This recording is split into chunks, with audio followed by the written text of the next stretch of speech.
Dear students, अगर हम सम number 3 को देखें तो यहाँ पे हमारे पास एक अलजेब्रिक एक्सप्रेशन लिखा हुआ है x square minus 15x plus 56।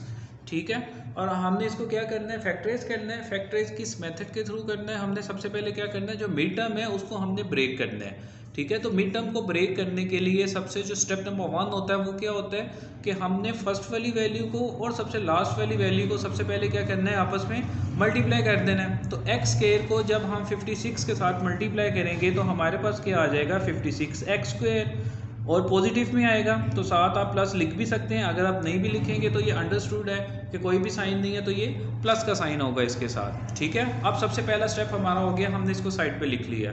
अब हमें दरमियान में जो मिड टर्म हमने ब्रेक करनी है, तो हमें वो जो मिड टर्म है आगे फर्दर दो टर्म्स में कन्वर्ट होगी। लेकिन वो दो टर्म्स कौन सी होंगी, वो दो टर्म्स वो होंगी जिनको हम मल्टीप्लाई करेंगे तो हमारे पास 56x स्क्वायर आएगा। लेकिन अगर हम प्लस या माइनस करेंगे तो हमारे पास क्या आएगा, माइनस 15x। अब हम सबसे पहले ये सोचते हैं कि 56 जो है वो किस किस टेबल पे, किन दो टेबल्स पे जा सकता है। ठीक है, तो अगर हम 2 पे स्टार्ट करते हैं, अगर हम 2 को मल्टीप्लाई करें 28 के साथ, अगर हम 2 को 28 के साथ मल्टीप्लाई करें तो हमारे पास 56 आ रहा है। लेकिन क्या हमारी दूसरी कंडीशन कंप्लीट हो रही है माइनस 15x वाली? तो अगर हम 2 में प्लस 28 कर लें या 2 माइनस 28 कर लें तो कभी भी हमारे पास माइनस 15 नहीं आएगा, विच मीन्स कि ये वाली कंडीशन जो है वो यूज़ नहीं हो सकती। अब हम दूसरी पॉसिबिलिटी देखते हैं। अगर हम 4 को मल्टीप्लाई करें, 4 को हम मल्टीप्लाई करके देखते हैं 14 के साथ। अगर हम 4 को 14 के साथ मल्टीप्लाई करें तो डेफिनेटली हमारे पास 56 आ रहा है, एक कंडीशन हमारी कंप्लीट हो रही है। लेकिन अगर हम 4 में 14 को प्लस करें या माइनस करें तो हमारे पास माइनस 15 नहीं आ रहा। ठीक है, विच मीन्स कि ये वाली कंडीशन भी जो है ये यहाँ पे यूज़ नहीं हो सकती। अब नेक्स्ट हम आगे मूव ऑन करते हैं। अगर हम 7 को 8 के साथ मल्टीप्लाई करें, अगर हम 7 को मल्टीप्लाई करें 8 के साथ तो 7 8 दा 56 आ रहा है। ठीक है, लेकिन हमें साथ एक्स स्क्वायर चाहिए तो हम इसके साथ 7x और मल्टीप्लाई बाय 8x लिख देते हैं। अच्छा, अगर हम 7x को 8x के साथ मल्टीप्लाई करें तो हमारे पास 56x स्क्वायर आ जाएगा। ठीक है, एक कंडीशन हमारी कंप्लीट हो जाएगी। अब हमारी दूसरी कंडीशन जो है माइनस 15x। ठीक है, तो आपको पता है कि प्लस प्लस तो वो प्लस होता ही है, लेकिन माइनस माइनस भी प्लस होता है, माइनस एंड देन माइनस। अब -7 एंड -8 वो क्या होगा, -7 माइनस 8 इज इक्वल टू -15। ठीक है, जो हमारी मिड टर्म है वो रिक्वायरमेंट कंप्लीट हो रही है। और अगर हम -7 को -8 के साथ मल्टीप्लाई करें तो 56 आ रहा है। ठीक है, क्योंकि माइनस जब भी माइनस के साथ मल्टीप्लाई होता है तो ये किस में कन्वर्ट हो जाता है, प्लस में कन्वर्ट हो जाता है। तो अगर -7x में मल्टीप्लाई करेंगे -8x के साथ तो हमारे पास आंसर आ जाएगा 56x स्क्वायर। और अगर हम इन दोनों को प्लस कर लें -7x और -8x तो हमारे पास क्या आ जाएगा, -15x, विच मीन्स कि अब यहाँ पे जो कंडीशन या जो फीचर यहाँ पे यूज़ होगा वो ये यूज़ होगा। ठीक है, अब it can be written as कि हम इसको इस तरह से भी लिख सकते हैं। सबसे पहले हम लिखेंगे एक्स स्क्वायर, देन हम लास्ट वाली वैल्यू लिख लेते हैं 56, देन जो हमने ब्रेक किया है, जो मिड टर्म को हमने ब्रेक किया है। ठीक है, किन दो टर्म्स में ब्रेक किया है, -7x में और -8x में। तो हम यहाँ पे लिख लेंगे -7x एंड -8x।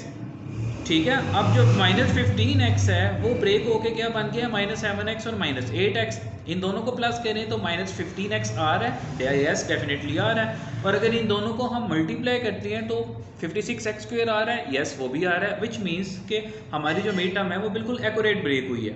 ठीक है, अब इसमें हम क्या करेंगे, फैक्टराइज करना है तो हम यहाँ पे पेयर बना के कॉमन ले लेंगे। कॉमन लेने से पहले हम यहाँ पे लिख देंगे by taking common, by taking common. और कॉमन जो है वो हमने पेयर्स की शेप में लेना है। ठीक है, जो पहले दो टर्म्स हैं उसमें से कॉमन और जो नेक्स्ट टू टर्म्स हैं उसमें से हम कॉमन ले लेंगे। अब जो फर्स्ट टू टर्म्स हैं, एक में एक्स स्क्वायर है और एक में -7x है।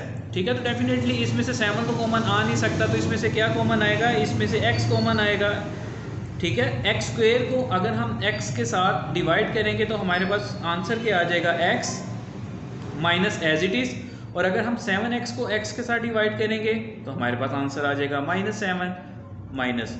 अब यहाँ पे भी जो वेरिएबल x है वो एक टर्म के साथ है, एक टर्म के साथ नहीं है, विच मीन्स के जो हम कॉमन लेंगे उसमें कोई भी वेरिएबल कॉमन नहीं आएगा।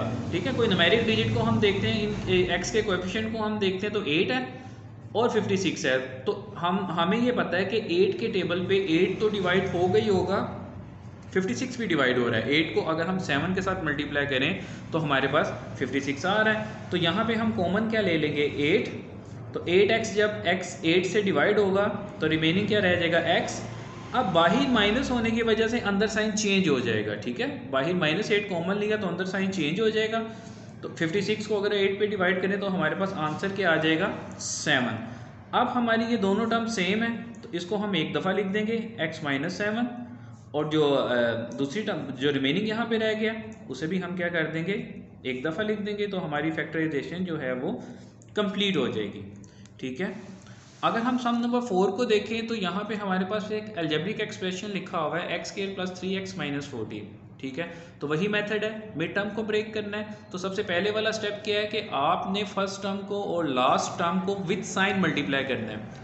x² को अगर हम -40 के साथ मल्टीप्लाई करें तो हमारे पास -40x² आएगा। ठीक है, तो अब ये जो मिड टर्म ब्रेक होगी ना, अब मिड टर्म इस तरह से ब्रेक होगी, मिड टर्म को ब्रेक करके ऐसी दो टर्म्स आएंगी कि जिसको हम मल्टीप्लाई करें तो हमारे पास 40 - 40x² आएगा, लेकिन अगर हम उसको प्लस या माइनस करें तो हमारे पास क्या आएगा +3x आएगा। ठीक है, तो अब हम पेयर्स बना के देखते हैं। सबसे पहले हम खुद अपने माइंड में सोचते हैं कि कौन कौन से दो ऐसे डिजिट्स हैं, दो ऐसे टेबल्स हैं जिनको आपस में मल्टीप्लाई करें तो 40 आएगा। तो हम 2 से स्टार्ट करते हैं। अगर हम 2 को मल्टीप्लाई करें 20 के साथ तो हमारे पास 40 आ जाएगा। ठीक है, साइन हम बाद में देख लेते हैं। 40 हमारे पास आ जाएगा, लेकिन अगर हम इसको प्लस या माइनस करेंगे हमारे पास किसी सूरत भी 3x नहीं आएगा। ठीक है, अब हम 4 को करके देखते हैं। अगर हम 4 को मल्टीप्लाई करें 10 के साथ तो 4 × 10 40 आ जाएगा। ठीक है, हम प्लस माइनस का साइन को लगा के तो -40x² ले आएंगे। ठीक है, एक कंडीशन इसकी कंप्लीट हो जाएगी, लेकिन क्या सेकंड कंडीशन कंप्लीट हो रही है? मिड टर्म आ रही है 3x + 3x। अगर 4 में 10 प्लस करें या माइनस करें तो फिर भी 3x + 3x किसी सूरत भी नहीं आएगा, विच मीन्स कि ये भी यूज़ नहीं होगा फर्स्ट वाला और ये भी यूज़ नहीं होगा। अब हम आगे चलते हैं। अगर हम 5 के टेबल को देखें, अगर हम 5 को मल्टीप्लाई करें 8 के साथ तो 5 8 का क्या होगा 40, और अगर हम 5 - 8 कर लें या 8 - 5 कर लें तो 3 आ जाएगा, विच मीन्स के अब हमारे पास पेयर कौन सा यूज़ होगा? थर्ड वाला। ठीक है, 5 और 8। अब हम 5 और 8 सब हमें अब टेबल मिल गया कि भाई ये वाला टेबल है, ये दो टेबल्स ऐसे हैं जिसको अगर हम मल्टीप्लाई करें तो ये भी आ सकता है, प्लस माइनस करें तो ये भी आ सकता है। अब हम इसे पेयर की शेप में बना के देखते हैं। हमें रिक्वायर्ड क्या है -40x², जिसका मतलब ये है कि इन दोनों में से एक प्लस में होगा और एक माइनस में होगा, क्योंकि अगर ये दोनों प्लस में होंगे तो हमारे पास +40 आ जाएगा, अगर दोनों माइनस में होंगे तो हमारे पास फिर +40 आ जाएगा, लेकिन हमें -40 रिक्वायर्ड है। तो हम दोनों के साथ सबसे पहले वेरिएबल x लिखेंगे, क्योंकि हमें x² भी तो रिक्वायर्ड है। अब 5 के साथ कौन सा साइन आएगा और 8 के साथ कौन सा साइन आएगा वो कैसे डिसाइड होगा? वो यहाँ से डिसाइड होगा जो मिड टर्म है। अब मिड टर्म है +3x। ठीक है, तो इन दोनों के साथ अब ऐसा साइन आएंगे कि बड़ी वैल्यू जो होगी उसके साथ पॉजिटिव साइन होगा, क्योंकि हमें +3x चाहिए। ठीक है, तो बड़ी वैल्यू के साथ अगर प्लस का साइन होगा तो ही आंसर में यही आएगा, 3x आएगा। तो बड़ी वैल्यू कौन सी है? 8x है, तो 8x के साथ आ जाएगा प्लस का साइन और 5x के साथ आ जाएगा माइनस का साइन। तो हमारे पास टर्म क्या बन गई -5x और +8x। अगर हम इन दोनों को आपस में मल्टीप्लाई करें तो हमारे पास क्या वैल्यू आ रही है -40x के, और अगर हम -5x + 8x करें तो हमारे पास क्या आंसर आ रहा है 3x आ रहा है। हम इसे रफ वर्क में भी करके देख लेते हैं। 8 में से अगर हम 5 माइनस करें, 8x में से अगर हम 5x माइनस करें तो हमारे पास क्या आंसर आ रहा है 3x आ रहा है, जो हमें यहाँ पे रिक्वायर्ड है। ठीक है। अब हम इसको एज इट इज़ यहाँ पे लिख लेंगे। सबसे फर्स्ट वाली टर्म जो है वो एज इट इज़ रहेगी और सबसे लास्ट वाली टर्म जो है वो भी एज इट इज़ रहेगी। दरमियान वाली टर्म जो है 3x जिसे हम लोगों ने ब्रेक किया और उसको ब्रेक करने के लिए हम लोगों ने रफ वर्क यूज़ किया। आप लोगों ने इन क्वेश्चंस में रफ वर्क ज़रूर करना है, ठीक है। यहाँ से आपको मेन आइडिया यहीं से ही होगा। अब कौन कौन सी दो टर्म्स हैं, -5x है और +8x है, तो आप यहाँ पे लिख दें -5x एंड देन +8x। अब इसके बाद हमने फैक्टराइज करना है, तो हमने पेयर्स बनाने हैं, कॉमन ले लेंगे हम, ठीक है। तो कॉमन लेने के लिए हम यहाँ पे क्या लिख देंगे, बाय टेकिंग कॉमन के कॉमन लेने से। अब कॉमन जो हम लोगों ने लेना है वो किस तरह से लेना है कि पेयर्स की शेप में लेना है कि पहली दो टर्म्स का पेयर बनाना है, उसमें से कॉमन लेना है एंड देन फर्दर आगे वाली दो टर्म्स। अगर हम पहली दो टर्म्स को देखें तो एक में x² है और एक में 5x है, तो 5 तो किसी सूरत भी इसमें कॉमन नहीं आ सकता, ठीक है। इसके साथ वैसे ही कोएफिशिएंट नहीं है, तो वेरिएबल क्या है x, तो x यहाँ पे कॉमन आ जाएगा। x² को अगर हम x पे डिवाइड करेंगे तो हमारे पास आंसर क्या आएगा x, और अगर 5x को हम x पे डिवाइड करेंगे तो हमारे पास आंसर क्या आएगा 5। अब ये प्लस जो है वो एज इट इज़, इन दोनों में से क्या कॉमन आएगा 8x को अगर 8 पे डिवाइड करेंगे x, -40 को अगर 8 पे डिवाइड करेंगे तो 5। अब ये दोनों ब्रैकेट्स के अंदर जो टर्म्स हैं वो सेम आ गई, विच मीन्स कि हमारी जो फैक्टराइजेशन है वो बिल्कुल 100% एक्यूरेट है। तो हम आंसर किस तरह से लिख देंगे कि जो 2 दफ़ा लिखी हुई है उसको 1 दफ़ा लिख देंगे एंड देन जो x +8 है उसको हम एज इट इज़ लिख देंगे। तो यहाँ पे हमारी क्या होगी, फैक्टराइजेशन कंप्लीट हो जाएगी।